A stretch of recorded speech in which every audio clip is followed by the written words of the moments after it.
Hello everybody, welcome to the United Stand and welcome to our Manchester United player rating show for the win against Everton, where you mark every player out of 10, 6 being the average. You can play this game every week. The link's in the description. Get yourself registered. It's free to play every week. So look, fantastic win for Manchester United against Everton, but the context of the player ratings is that it wasn't necessarily the best coached game. It did take a moment of brilliance from Cunha to set up that Sesko goal by getting the ball into Mbeumo, and our goalkeeper was probably a contender for man of the match. And Everton played well, and United were lethargic. So look, there may be some good performances in that team, but there was certainly not.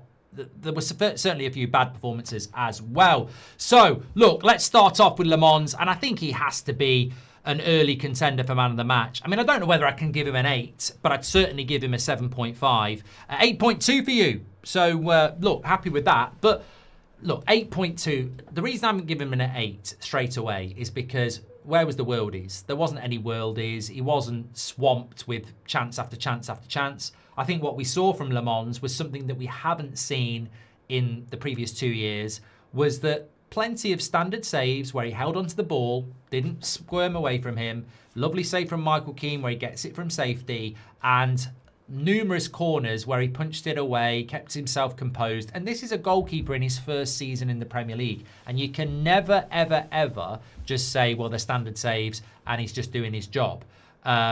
We've seen with Onana his inability to come for crosses, his inability to hold on to shots, and his inability to palm a shot to safety. And Lammens does all the basics really, really well, and he's only going to get better and better. I think we could have another De Gea here. I know it's early days, but I think we could have another De Gea here who ends up being a world-class goalkeeper at this football club for many years to come. So strong 7.5 for me. You've gone with an 8.2. I actually think that Delo tonight, I'd give him a 6.5.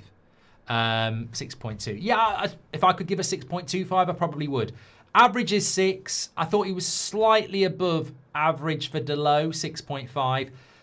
Look, it's partially because our fullbacks aren't very good and Luke Shaw wasn't very good that I want to give Delo a little bit of a glow up.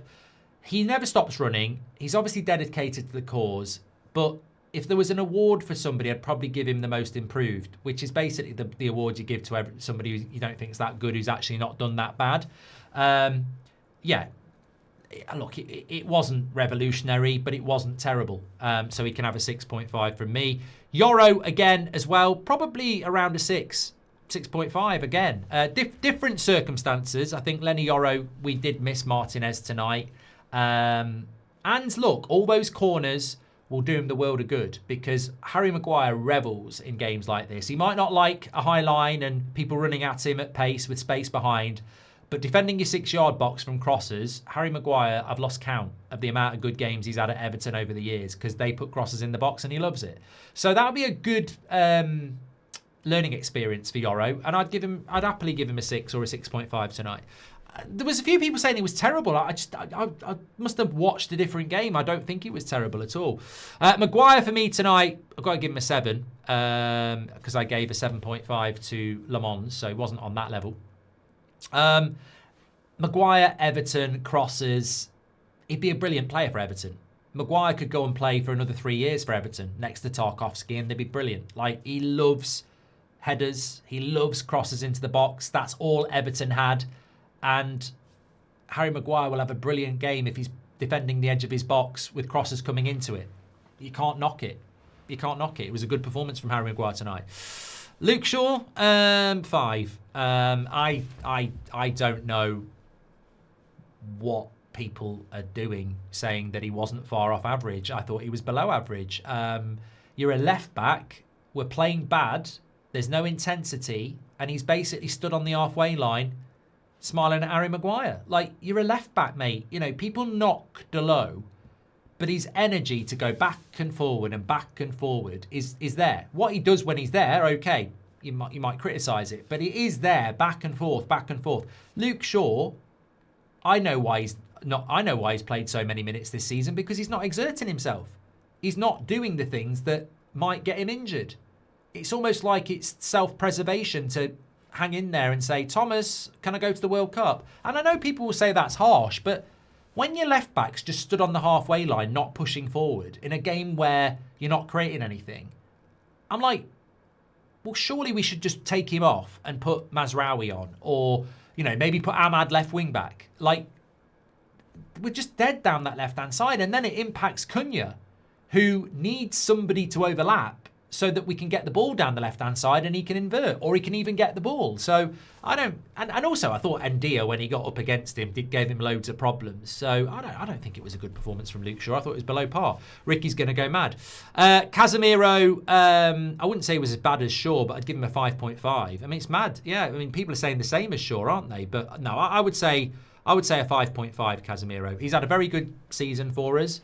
I just would defend Casemiro and say he is getting on a bit now, and giving a player like Casemiro 2 weeks off and a break when it's not an international break and he's not injured and everybody else is playing, I just wonder whether Casemiro just lost a little bit of momentum, and some players need to keep playing.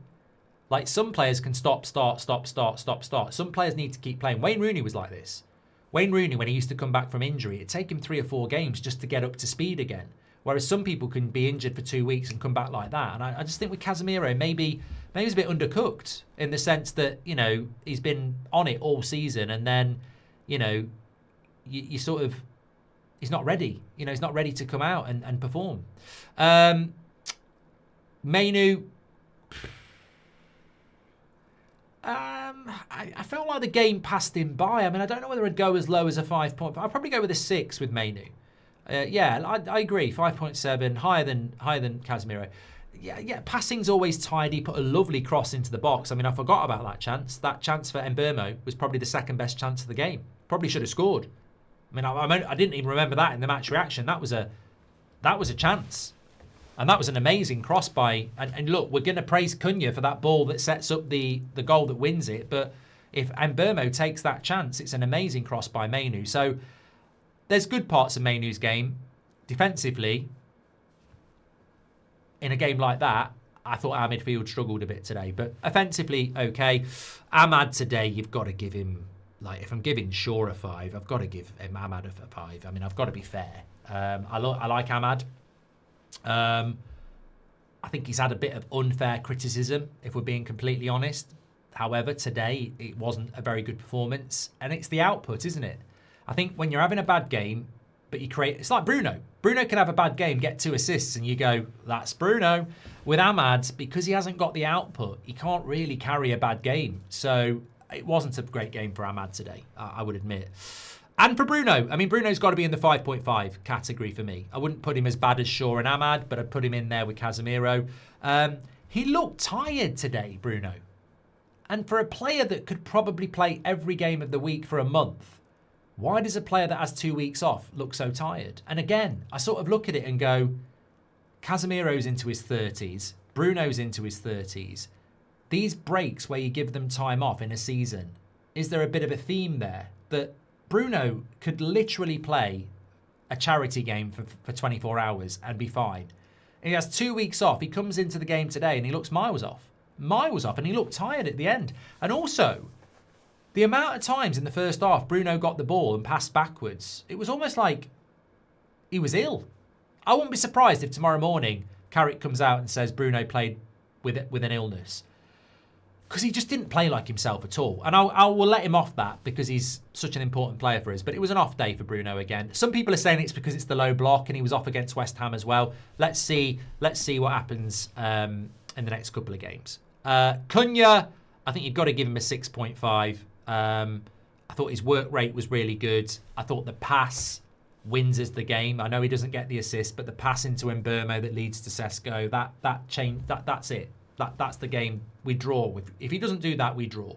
So he has to take a huge amount of credit. I also thought he put a lot of defensive work in as well. But if you take away that goal play, it's not a good performance. He's not on the left wing making a lot of things happen. He's not getting a lot of the ball. He's getting frustrated.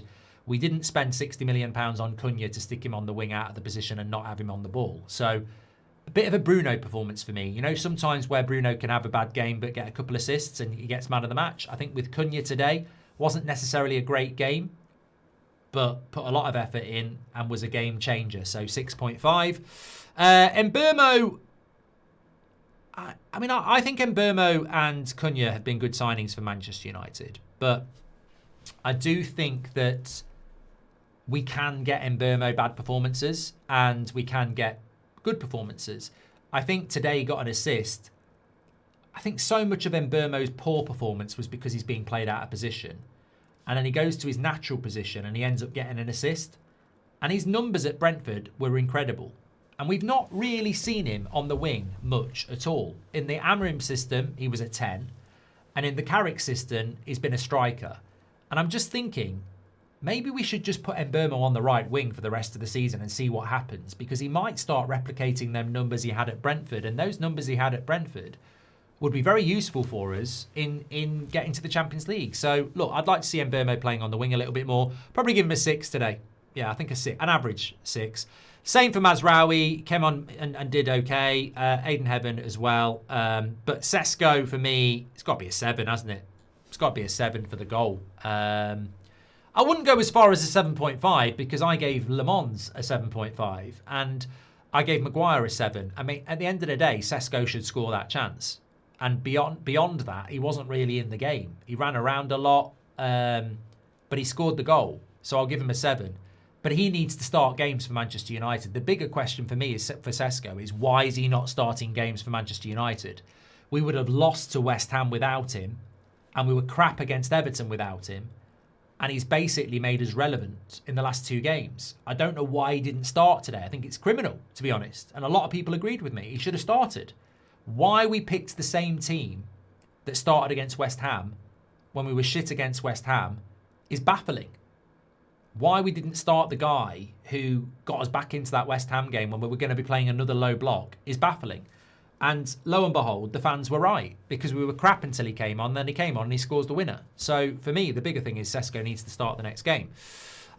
Which leads us into Carrick. Oh, my man of the match. I'm going to give it to Lammens. Yes, I'm going to give it to Lammens. Michael Carrick. Michael Carrick. I'm going to say that Michael Carrick. 6. Yeah. I'm happy with a 6 because I think we won that game because of the players we've got. I don't think we won that game because of the coaches. I don't think it was a particularly good coach game. I think if you took away the goal and you didn't, and it was 0-0, you'd say Everton were the better team.